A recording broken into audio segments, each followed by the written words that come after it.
She was only 22 years old when she got evicted in the middle of winter. No family, no money, no place left to go. Then suddenly, Ava Reynolds inherited an abandoned orphanage hidden deep in Vermont. At first, it sounded like a miracle. But inside the abandoned orphanage, Ava discovered a hidden room sealed for over 40 years, filled with missing children's files, old cassette tapes, and secrets someone desperately wanted buried forever. And the deeper Ava searched inside St. Abigail's orphanage, the more she realized the mystery might be connected to her own past. Before we continue, if stories like this move you, hit subscribe and tell us where you're watching from. On the coldest night of December, 22-year-old Ava Reynolds stood on a snow-covered sidewalk in downtown Chicago, holding 2 black trash bags filled with everything she owned. The apartment manager didn't even look sorry. "You've had 3 extra weeks already," he said before locking the building door behind her. And just like that, Ava was homeless again. The freezing wind cut through her thin jacket as traffic lights reflected across the icy streets. People hurried past her carrying shopping bags, laughing with friends, heading home to warm dinners and families waiting inside glowing windows. Nobody noticed the girl standing alone in the snow. Nobody ever really did. Ava had spent her entire life moving between foster homes, shelters, and temporary beds that never lasted long enough to feel real. She stopped unpacking her bags years ago because every place eventually asked her to leave. She learned early that people only kept broken things around until they became inconvenient. By midnight, Ava found herself sitting inside a nearly empty train station trying to stay awake beneath the buzzing fluorescent lights. Her phone battery was dying. She had $34 left in her account, and nowhere left to go. That's when the email arrived. Subject: Property Inheritance Notice. At first, she thought it was spam, but when she opened it, her hands slowly began to shake. According to the letter, a woman she had never met had passed away in northern Vermont and left Ava ownership of an abandoned orphanage called St. Abigail's Home for Children. Ava stared blankly at the screen. An orphanage, of all places. Outside, snow continued falling heavily against the station windows. For the first time in years, something in Ava's life had finally appeared instead of disappearing. But deep in the mountains of Vermont, St. Abigail's had been waiting for someone to return for a very long time. The bus ride to Vermont took almost 14 hours. Ava Reynolds barely slept the entire trip. Snowstorm warnings played repeatedly through the cracked station speakers during every stop, while exhausted travelers wrapped themselves in blankets and winter coats around her. But Ava barely noticed any of it. Her eyes stayed fixed on the inheritance letter glowing faintly from her phone screen. St. Abigail's Home for Children. The words felt unreal every time she read them. She kept asking herself the same question over and over. Why her? She had never heard of the orphanage before, never visited Vermont, never met the woman who supposedly left it to her. Nothing about the situation made sense. And yet, for the first time in years, she was heading somewhere instead of running away from somewhere. That feeling alone terrified her. By late afternoon the next day, the bus finally dropped her off in a tiny mountain town called Blackthorn Ridge. The place looked frozen in another decade. Small brick storefronts lined the empty streets beneath falling snow. Old pickup trucks sat parked outside diners and hardware stores with flickering neon signs. Smoke curled from chimneys into the gray sky above the mountains. Everything felt quiet. Too quiet. Ava stepped off the bus, clutching her duffel bag tightly against the cold wind. The driver gave her a strange look before closing the luggage compartment. "You staying long?" he asked. Ava shrugged weakly. "I guess that depends." The man hesitated. Then he glanced toward the forest roads beyond town. If you're headed to St. Abigail's." His voice trailed off. Ava frowned slightly. "You know it." The driver stared at her for a moment too long. Everybody here knows it. Before she could ask another question, he climbed back onto the bus and drove away through the snow, leaving Ava standing alone beside the empty road. A heavy knot slowly tightened in her stomach. 10 minutes later, she entered the only diner still open on Main Street. Warm air and the smell of coffee wrapped around her instantly. A few older locals sat quietly in booths, eating pie and watching the weather report on a mounted television. The conversation stopped the moment Ava walked inside. Every pair of eyes turned toward her. She froze awkwardly near the entrance. The waitress approached slowly. "You need something, honey?" Ava forced a polite smile. "Yeah, I'm looking for directions." "To where?" Ava hesitated. "St. Abigail's." The reaction was immediate. One man lowered his coffee cup slowly. Another woman looked down at her plate without speaking. The waitress herself went pale. For several uncomfortable seconds, nobody said a word. Then, finally, an older man sitting near the window muttered quietly, "That place should have stayed empty." Ava's heartbeat quickened. "I inherited it," she explained carefully. The entire diner went silent again. The waitress blinked twice. "You're the girl." Ava frowned. "What girl?" But nobody answered. The waitress simply reached beneath the counter, grabbed a pen, and scribbled directions onto a napkin with visibly trembling hands. "Road gets dangerous after dark," she whispered. "You should hurry." Ava took the napkin slowly. Before leaving, she noticed something strange. Near the cash register sat an old framed newspaper clipping. The headline immediately caught her eye. "Tragedy at St. Abigail's, winter of 1984. The photo beneath it showed the orphanage surrounded by police vehicles and ambulances buried in snow. Ava stepped closer instinctively. What happened there? The waitress immediately grabbed the frame and turned it face down.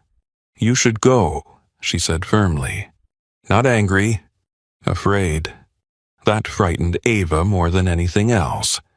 An hour later, she found herself driving a borrowed pickup truck up a narrow mountain road, winding through endless forests of dark pine trees. Snow hammered against the windshield so heavily she could barely see. The deeper she traveled into the mountains, the more isolated everything became. No houses, no streetlights, no cell service. Just endless woods beneath the darkening sky. Then finally, she saw it. St. Abigail's Orphanage stood at the top of a frozen hill overlooking the valley below. Massive, silent, watching. Ava slowly pulled the truck to a stop. Her breath caught in her throat. The building was far larger than she imagined. 4 stories tall, Gothic stone walls, broken windows covered by rotting wooden boards, a rusted iron gate hanging half-open beneath layers of snow. The orphanage looked less like a home for children, and more like something people abandoned in a hurry. The wind howled violently across the hill as Ava stepped out of the truck. Snow crunched beneath her boots. Every instinct told her to turn around. But then she looked back toward the road behind her. There was nothing there for her anymore. No apartment, no family, no future waiting in Chicago. At least this place belonged to her now, even if it terrified her. Slowly, Ava approached the massive front doors. One of them creaked slightly open before she even touched it, as though the building had been expecting her. A wave of freezing air rolled out from the darkness inside. The smell hit her instantly. Dust, mold, old wood, and something else underneath it all. Something stale, like a room sealed shut for far too long. Ava stepped cautiously into the entrance hall. Her flashlight beam swept across faded wallpaper, overturned furniture, and long hallways swallowed by darkness. Children's drawings still hung crookedly along the walls. Tiny handprints painted in faded colors. Smiling stick figures. Family portraits. The sight nearly broke her heart, because Ava recognized that kind of loneliness immediately. Places like this raised children who learned early that nobody was coming to save them. Children exactly like her. The front doors suddenly slammed shut behind her. Bang! Ava gasped and spun around violently. The echo thundered through the orphanage halls. Then silence. Complete silence. Her breathing became shallow. Hello, she called nervously. No answer. Only the sound of wind groaning somewhere deep inside the building. Ava swallowed hard and continued farther into the orphanage. Most of the rooms had been abandoned exactly as they were decades earlier. Tiny beds still lined the dormitories. Old toys sat untouched on dusty shelves. One classroom still had math problems written across the chalkboard. It felt less like the building had been emptied, and more like everyone inside suddenly disappeared. Then Ava noticed something strange. At the end of the third-floor hallway stood a section of wall that looked newer than the rest. Cleaner paint, straighter boards, like someone had covered something up. Her pulse quickened immediately. Slowly. She stepped closer. That's when she heard it. Very faint. Very soft. A melody. A child's music box playing somewhere behind the wall. Ava froze completely. The song echoed weakly through the silence of St. Abigail's. Slow, distorted, almost mournful. And then, just as suddenly as it started, it stopped. Ava stood alone in the freezing hallway staring at the hidden section of wall while fear crawled slowly up her spine. Because deep down, she already knew something inside St. Abigail's had been waiting for someone to come back. And somehow, it had chosen her. That night, Ava Reynolds couldn't sleep. The wind outside screamed against the orphanage windows hard enough to rattle the old glass panes inside their frames. Pipes groaned somewhere deep within the walls, while snowstorm warnings echoed faintly from the battery radio sitting beside her sleeping bag. But none of that kept her awake. It was the music. That same broken lullaby. Soft, distant, playing somewhere beyond the third-floor hallway. 3:17 a.m. Again. Ava sat upright immediately. Her pulse quickened in the darkness. For several seconds, she simply listened. The melody sounded warped and uneven, like an old music box struggling to breathe after decades underground. Then suddenly, click, silence. The song stopped. Ava grabbed the flashlight beside her backpack. Every rational thought in her mind begged her to stay downstairs until morning. But curiosity has a dangerous way of growing stronger than fear, especially in lonely people. And loneliness had shaped Ava's entire life. Slowly, she climbed the staircase toward the third floor. Each wooden step groaned beneath her weight. The orphanage felt different at night. Alive somehow, the endless hallways swallowed sound strangely, making every breath echo too loudly. When Ava finally reached the third-floor corridor, freezing air immediately wrapped around her skin. The hidden section of wall stood at the far end exactly where she left it earlier. Silent, still, but something had changed. The wallpaper near the baseboard was peeling outward now, as though moisture from behind the wall had loosened the glue. Ava stepped closer carefully. Her flashlight beam trembled across faded floral wallpaper stained dark with age. Then she noticed it. A thin crack running vertically beside the wall paneling. Not a real wall. A cover. Her heartbeat began pounding harder. Slowly, Ava pressed both hands against the wooden surface. At first, nothing happened. Then, creak. The entire section shifted inward slightly. A hidden door. Ava stumbled backward instinctively. Oh my God. Dust drifted through the flashlight beam as the concealed entrance slowly opened several inches. A wave of freezing stale air escaped from the darkness behind it. The smell nearly made her gag. Mold, rotting paper, air untouched for decades.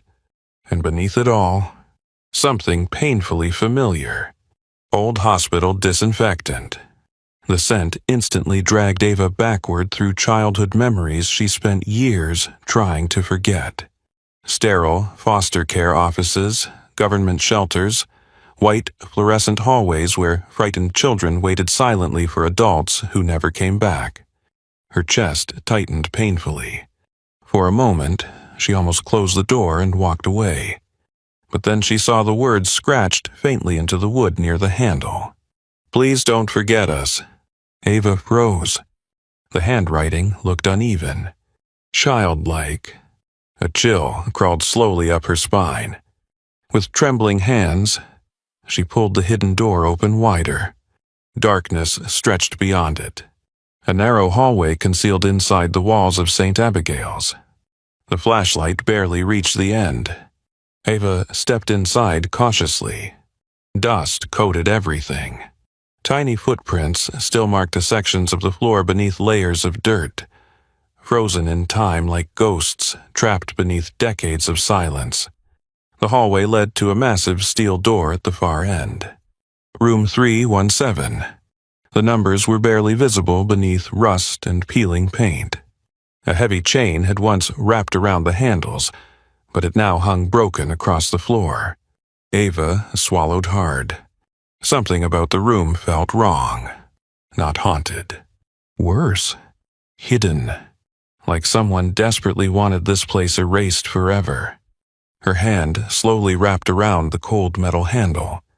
For one terrifying second, she thought she heard breathing on the other side. Ava jerked backward instantly. Silence. Nothing. Only the storm outside. She stared at the door again, then slowly pushed it open. The hinges screamed violently. Her flashlight swept across the darkness inside, and Ava stopped breathing. The room looked untouched since 1984. Tiny beds lined the walls. Children's shoes still sat neatly beside them. Dust-covered stuffed animals rested on blankets, turned yellow with age. It wasn't a prison. It was a hidden dormitory. A place where children once lived. Ava stepped farther inside carefully. The beam of light moved across dozens of drawings taped to the walls. Families holding hands, snow-covered houses, pictures of the orphanage itself, but every drawing shared one strange detail. In each picture, one child had their face scribbled out violently in black crayon. Ava's stomach tightened. Then she saw the names, dozens of names carved into the bed frames. My A, Oliver, Juliet, Samuel, Noah. Children. Real children. Her breathing became shallow. What happened here? The words barely escaped her lips. Then the flashlight landed on something near the far corner of the room.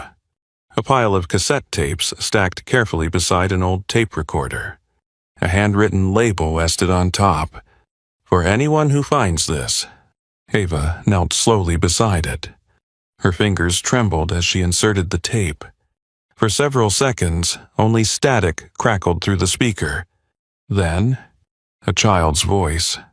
Weak, terrified. If somebody hears this, please help us. Ava's blood turned cold instantly. The recording continued. They told us nobody wants us anymore. A second child began crying softly in the background. We're not allowed to leave room 317 after dark. Static interrupted the tape violently. Then another voice whispered, Sometimes kids disappear at night. Ava covered her mouth. Tears instantly filled her eyes. No. The tape crackled again. We tried telling the staff something was wrong, but they said nobody would believe orphan kids anyway.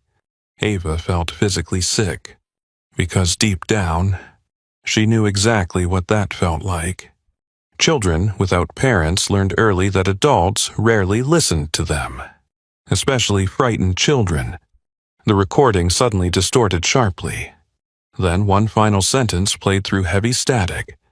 "If we disappear too, please tell somebody we were real." Click! The tape ended. Silence swallowed the room completely. Ava sat frozen on the dusty floor, staring into darkness, while tears rolled slowly down her face. Not because of ghosts, not because of fear, but because somewhere inside this forgotten building, children had begged for help, and nobody came. Then, suddenly, thud. A loud crash echoed somewhere downstairs. Ava gasped violently and jumped to her feet. Another sound followed. The front door opening. Her entire body went cold, because she knew one horrifying thing instantly.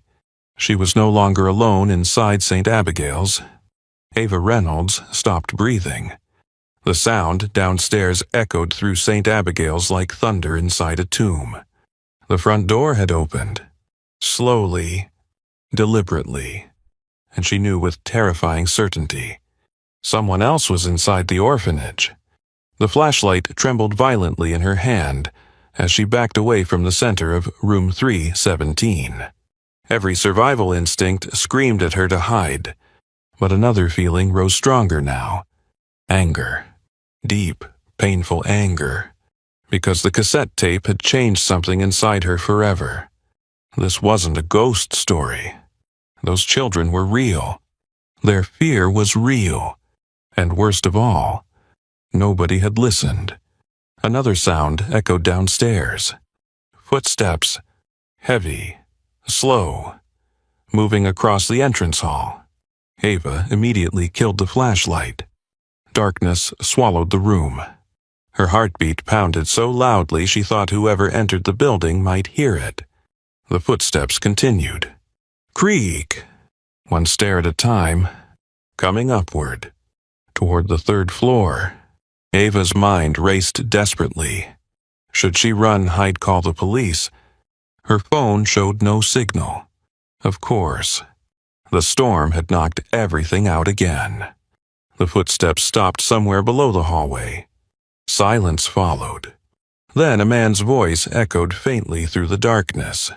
"You shouldn't be in that room." Ava nearly screamed. The voice sounded old, tired, not angry. But there was something deeply unsettling about how calm it was.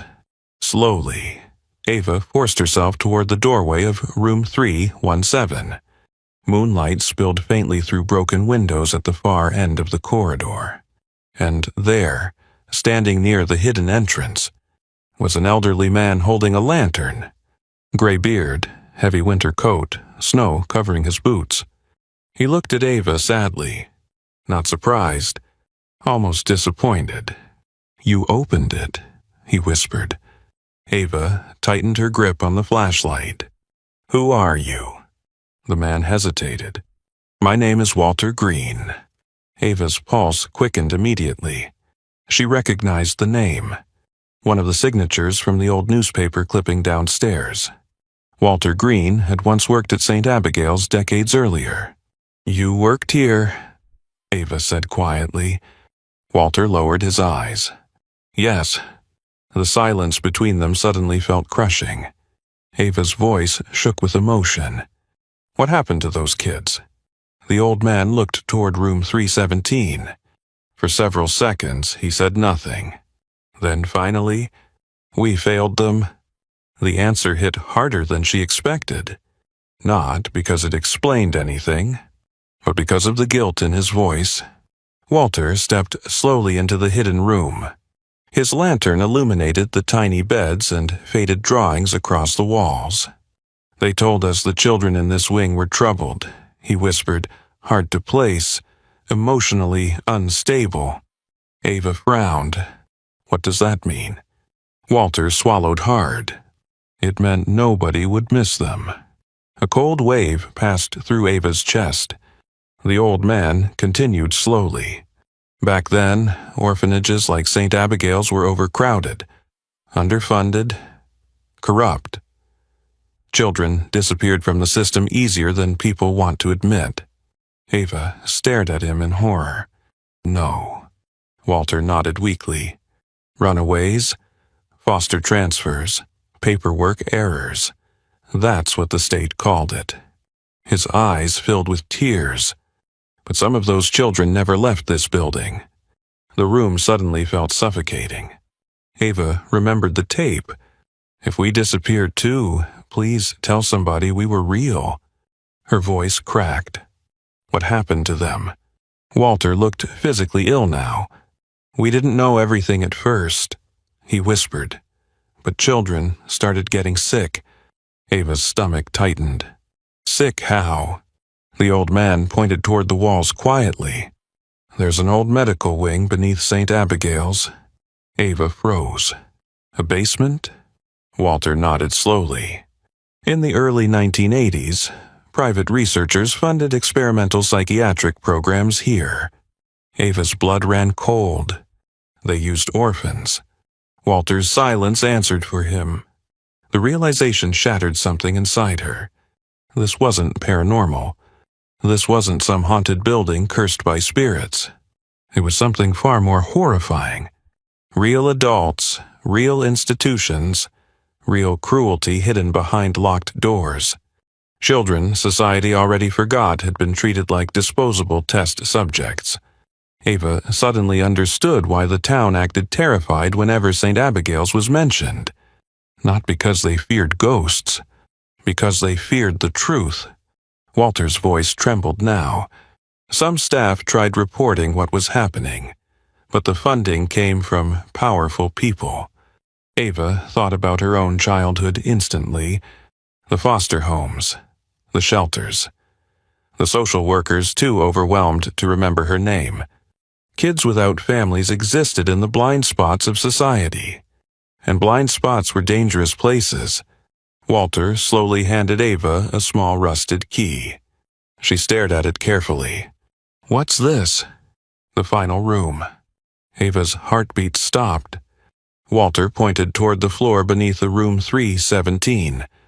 There's another level below us. A chill spread across her skin. No one's opened it in 40 years. The storm outside roared violently against the orphanage windows. Ava's mind screamed at her to leave immediately. Call authorities. Run back to town. Forget this nightmare forever. But then she looked around the hidden dormitory one more time. The tiny beds, the drawings, the names scratched into wood by frightened children desperate to be remembered. And suddenly, this story became personal. Because Ava knew exactly what it felt like to grow up invisible. To feel like nobody would notice if you disappeared. The only difference was, she survived. Many of these children didn't. Tears burned in her eyes. Not from fear anymore. From rage. How many people knew she whispered? Walter looked ashamed. Enough. The answer destroyed her. For years, Ava believed loneliness was simply bad luck. Now she understood something darker. Sometimes vulnerable people suffer because the world decides they matter less. Orphans, runaways, homeless kids, children nobody powerful would fight for. Walter suddenly looked toward the hallway nervously. You need to leave before morning. Ava frowned. Why? The old man's face darkened. Because there are still people alive who helped bury what happened here. A heavy silence filled the room. Then he added softly, and they won't want you digging any deeper. Ava slowly looked down at the rusted key in her hand. The final room beneath St. Abigail's had remained sealed for 40 years. Whatever waited down there. Someone had spent decades making sure it stayed hidden. But for the first time in her entire life, Ava Reynolds was no longer afraid of difficult truths. Because people who grow up with nothing eventually stop fearing loss. and that made people like Ava dangerous. Outside, thunder rolled across the mountains surrounding St. Abigail's, deep beneath the orphanage. The final room was still waiting. By the end of the week, everything changed. What began as one frightened girl uncovering strange secrets inside an abandoned orphanage suddenly exploded far beyond the mountains of Blackthorn Ridge. Because Ava Reynolds made one decision that nobody expected. She uploaded the cassette tape online. At first, she almost didn't do it. Walter Green warned her repeatedly. "People buried this for 40 years," he said quietly. "They won't let it surface easily." But Ava couldn't stop thinking about the children's voices trapped inside room 317. "If we disappear too, please tell somebody we were real." That sentence haunted her. Because for most of her life, Ava felt invisible too. Like one more forgotten file buried inside a broken system nobody wanted to fix. So, late one freezing night, sitting alone beneath flickering lantern light inside St. Abigail's library, Ava posted the recording anonymously. Within hours, everything spiraled out of control. By morning, the audio had spread across social media platforms nationwide. Millions of people listened to frightened children begging for help from inside a hidden orphanage sealed since 1984. The internet became obsessed overnight. News stations replayed portions of the tape repeatedly. True crime channels launched investigations. Former foster children shared their own stories online. Missing persons organizations demanded official inquiries into St. Abigail's history. And suddenly, the abandoned orphanage no longer belonged to silence. Reporters began arriving in Blackthorn Ridge 2 days later. Satellite trucks lined the snowy streets. Cameras crowded outside local businesses. Strangers flooded the town searching for answers. The townspeople looked terrified. For decades, Blackthorn Ridge survived by pretending St. Abigail's never existed. Now the entire country was staring directly at it. Ava watched the chaos unfold from the orphanage porch wrapped inside an oversized winter coat. Snow drifted silently across the frozen hills while flashing news cameras lit up the road below. It all felt unreal. Only a week ago, she was sleeping in a train station wondering where she'd survive the winter. Now reporters across America knew her name. The girl who opened room 317. But attention brought something else too. People started talking. An elderly woman arrived, carrying a faded photograph of her younger sister who disappeared from St. Abigail's in 1982. A retired nurse anonymously mailed Ava old medical files connected to the orphanage basement. Former foster children began contacting her privately with terrifying memories they had buried for decades. Some described children being taken downstairs late at night. Others remembered hearing crying behind locked walls. And one message shook Ava more than all the others. "I think I knew your mother." Ava stared at the email for nearly 10 minutes without breathing. The sender claimed to be a former kitchen worker at St. Abigail's during the early 1980s. According to her message, a young, pregnant woman had once arrived at the orphanage seeking shelter during a snowstorm. She stayed there briefly before suddenly disappearing. The woman's name, Elena Reynolds, Ava's mother. A cold wave passed through Ava's body instantly. She reread the email again and again. Her mother died when Ava was only 3 years old. She barely remembered her face. No surviving relatives. No family records, no explanations. And now, somehow, her mother's past connected directly to St. Abigail's. The realization terrified her, because suddenly this story wasn't just about forgotten children anymore. It was becoming personal. Very personal. That evening, federal investigators finally arrived at the orphanage. Black SUVs rolled through the gates beneath falling snow, while agents carefully unloaded boxes of equipment near the entrance. Ava stood frozen on the porch as they approached. One of the investigators, a woman in her 40s named Agent Claire Monroe, stepped forward calmly. "We're reopening the St. Abigail's investigation." Ava's throat tightened. "After 40 years. Claire nodded. "Your recordings changed everything." The words hit Ava harder than expected. For years, she believed people like her had no voice. Homeless girls, foster kids, children, nobody remembered. But now, one frightened orphan had forced powerful institutions to finally pay attention. That realization changed something inside her permanently.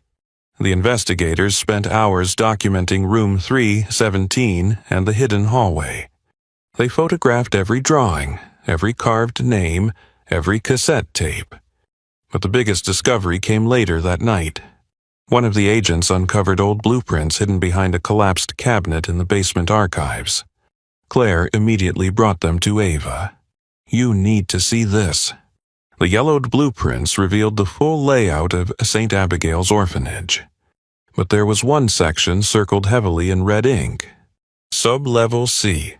Ava frowned immediately. "There's another floor." Claire's expression darkened. "One that doesn't officially exist." A chill crawled through Ava's chest. The final room Walter warned her about wasn't beneath room 317. It was beneath the entire orphanage. Hidden deeper underground. The blueprint showed elevators, medical chambers, and observation rooms buried below the foundation. Whatever happened at St. Abigail's, it was much larger than anyone imagined, and someone had spent decades making sure nobody found it. Outside, reporters continued broadcasting live from the snowy gates while helicopters circled overhead. St. Abigail's had become national news now.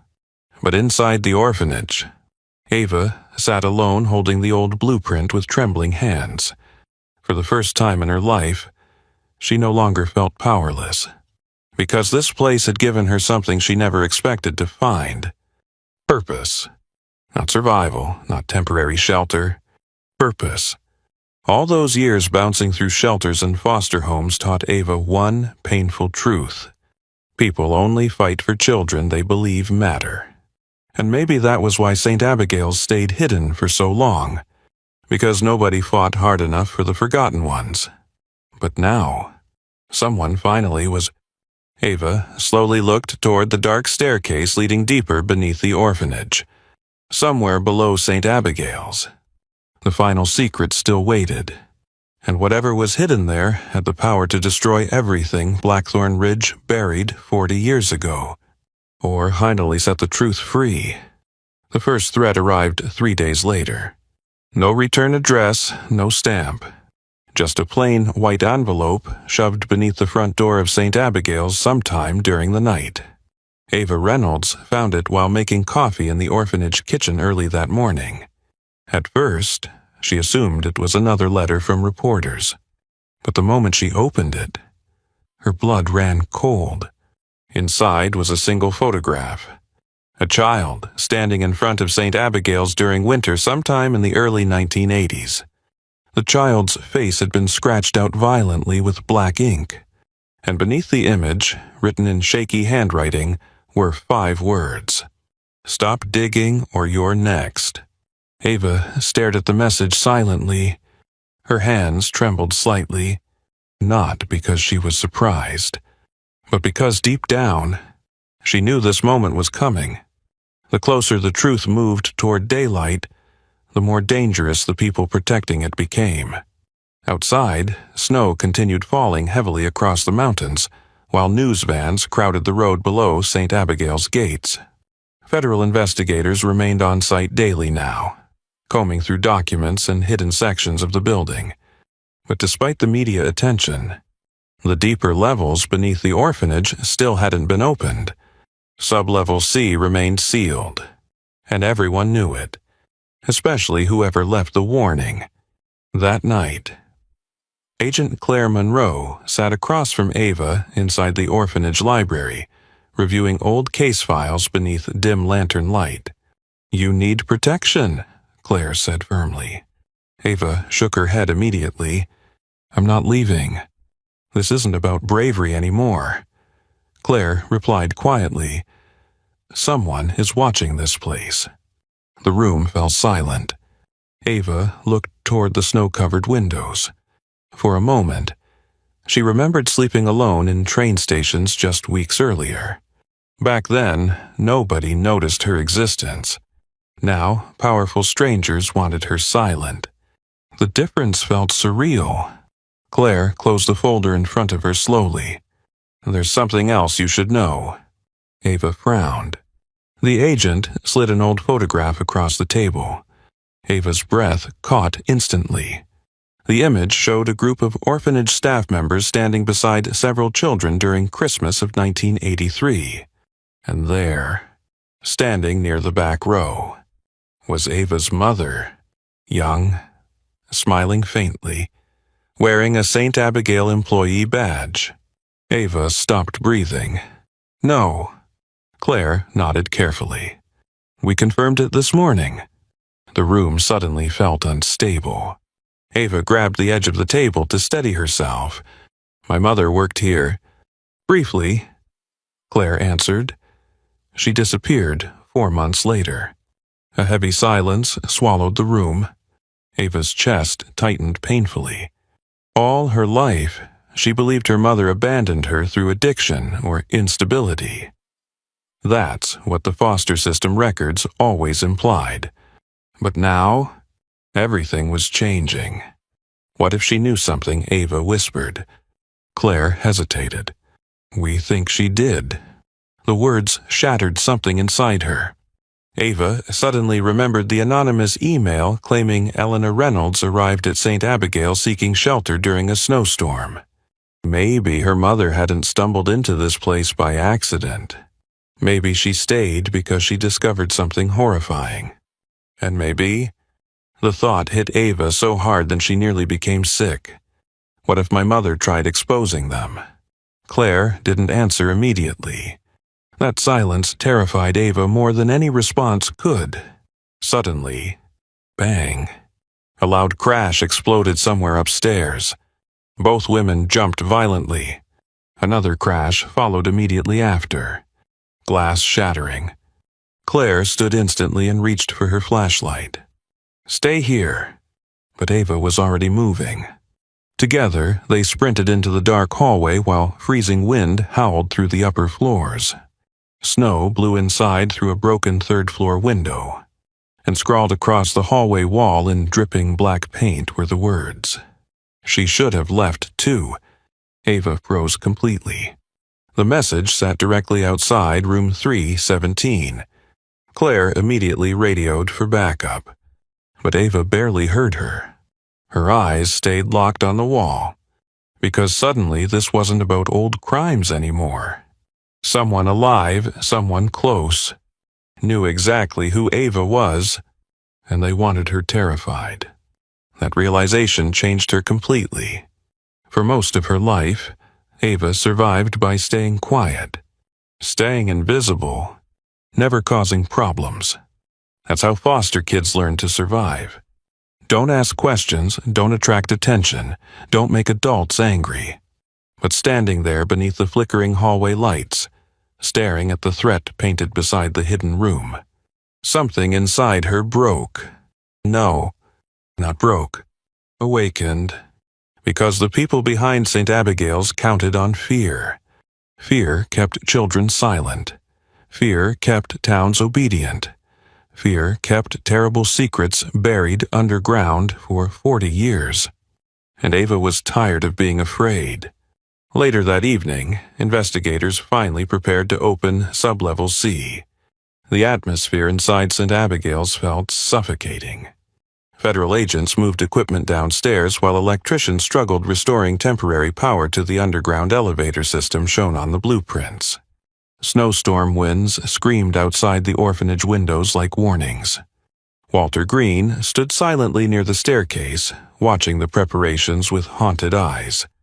You still have time to walk away, he whispered to Ava. She looked at him calmly. They didn't walk away from those kids. Walter lowered his head in shame. At midnight, the rusted elevator beneath St. Abigail's groaned back to life for the first time in 4 decades. Everyone fell silent. The ancient metal doors slowly creaked open. Darkness waited below. Cold air rushed upward from the hidden level, carrying a smell Ava immediately recognized. Hospital chemicals, decay, and something metallic underneath it all. Blood. Claire looked toward Ava carefully. "You ready?" Ava's heart pounded violently. No, she wasn't ready. Not for what might be hidden down there. Not for the truth about her mother. Not for what St. Abigail's was truly built to hide. But then she remembered the tape recordings. The frightened children begging someone to remember them. And suddenly fear didn't matter anymore. Ava stepped toward the elevator first. Because for the first time in her life, she wasn't fighting for a place to belong. She was fighting for people who never got the chance. The elevator doors slowly began closing behind them. Metal groaned. Lights flickered. Then the platform descended into darkness beneath St. Abigail's. Deep below the orphanage. The final secret was waiting, and none of them were prepared for what they were about to find. The elevator descended slowly into darkness beneath St. Abigail's. Metal groaned around Ava Reynolds, while weak emergency lights flickered overhead. The deeper they traveled, the colder the air became. Nobody spoke. Not Agent Claire Monroe, not Walter Green, not the federal investigators surrounding them. Because deep down, all of them feared the same thing. Some secrets survive for 40 years because they were never meant to be found. Finally, clang. The elevator stopped. The doors opened with a violent screech, and silence swallowed everything. Ava stepped out first. Her flashlight beam swept across a massive underground corridor hidden beneath the orphanage. Concrete walls stretched endlessly into darkness. Rust-covered hospital beds lined the hallways. Old medical equipment sat abandoned beneath layers of dust. It looked less like a basement, and more like a forgotten institution buried beneath another institution. A prison hidden under a children's home. Ava's stomach twisted painfully. Then she noticed the walls. Children's handprints. Hundreds of them. Tiny painted palms covering the concrete like desperate proof that someone had once existed there. One investigator quietly whispered, "Oh my God." Further ahead, they discovered rows of small rooms sealed behind heavy steel doors. Observation rooms. Most still contained toys. Books. Tiny blankets folded neatly on rusted beds. The sight broke something inside Ava. Because whoever designed this place tried to make suffering look gentle. That was somehow worse. Then suddenly, one of the agents called out from farther down the corridor, "Claire, you need to see this." Everyone rushed toward the final room at the end of the hallway. Unlike the others, this door was painted white, and above it, faded letters still remained visible beneath peeling paint. Archive room. The lock had already rusted apart decades ago. Slowly. Claire pushed the door open. Ava felt tears immediately sting her eyes. Inside the room were shelves. Hundreds of shelves, filled with boxes carefully labeled by year. The missing children. Their belongings had been stored here all along. Ava walked slowly between the shelves in stunned silence. Photographs, drawings, birthday cards, tiny winter jackets, stuffed animals missing buttons and eyes. Entire childhoods boxed away and forgotten underground. Then she saw it. A small cardboard box labeled Reynolds, Elena. Ava stopped breathing. Her knees nearly gave out beneath her. With trembling hands, she opened the box carefully. Inside sat dozens of papers tied together with faded blue ribbon, and beneath them, a cassette tape. The label read, "For my daughter." Ava's vision blurred instantly. Claire placed a gentle hand on her shoulder, but Ava could barely feel it. Her entire world narrowed to the tape in her hands. Minutes later, everyone gathered silently around an old recorder recovered from the archives. Ava inserted the cassette slowly. Static crackled through the speakers. Then, a woman's voice, soft, exhausted, emotional. "Ava, if you're hearing this, then I failed to protect you." Ava covered her mouth instantly as tears spilled down her face. Her mother continued. "They told us these children were unwanted, broken, disposable, but they were just scared kids who needed someone to love them." The room fell completely silent. "I tried reporting what they were doing underground," Elena whispered, "but powerful people protected this place." Ava's chest tightened painfully. Then came the sentence that shattered her completely. "I sent you away because I thought it would keep you alive." Ava broke down, sobbing. All her life, she believed her mother abandoned her willingly. But now she understood the truth. Elena Reynolds had sacrificed everything trying to save both her daughter and the children trapped beneath St. Abigail's. The tape continued through heavy static. "If anything happens to me, promise me something, Ava." A long pause followed. "Please don't let the world forget these children existed." Click! The tape ended. Silence crushed the room. Even the investigators looked emotional now, because suddenly St. Abigail's was no longer just a crime scene. It was a graveyard filled with stolen childhoods, and buried beneath all the horror was proof that somebody had tried to fight back. Ava sat alone for a long time, holding her mother's tape against her chest. For years, she carried anger toward a woman she barely remembered. Now all that anger transformed into grief and understanding, because Elena Reynolds wasn't weak. She was terrified. Terrified in a world where powerful people destroyed anyone threatening their secrets. But she still tried. That mattered. Outside, dawn slowly began rising across the snow-covered mountains. By sunrise, federal agents officially reopened dozens of missing children investigations connected to St. Abigail's. News stations across America broadcast live updates from Blackthorn Ridge. The orphanage that once terrified the town had finally exposed the truth hidden beneath it for 40 years. But the most powerful moment came weeks later. After investigators removed the final evidence from underground, Ava stood outside St. Abigail's watching volunteers repair the old building. Fresh paint covered broken walls. New windows replaced shattered glass. Children's laughter echoed outside for the first time in decades. Because Ava made a decision that shocked everyone. She refused to sell the orphanage. Instead, she transformed St. Abigail's into a shelter for runaway teenagers, foster children, and homeless girls with nowhere else to go. Girls exactly like she once was. One snowy evening, a frightened 16-year-old girl arrived carrying 2 trash bags filled with clothes. Ava immediately recognized the look in her eyes. The exhaustion, the fear, the loneliness. It was the same expression she once saw in the mirror every day. The girl hesitated nervously at the front steps. "I don't really have anywhere else." Before she could finish speaking, Ava opened the door wider. "You do now." The girl burst into tears instantly. And in that moment, Ava finally understood something beautiful.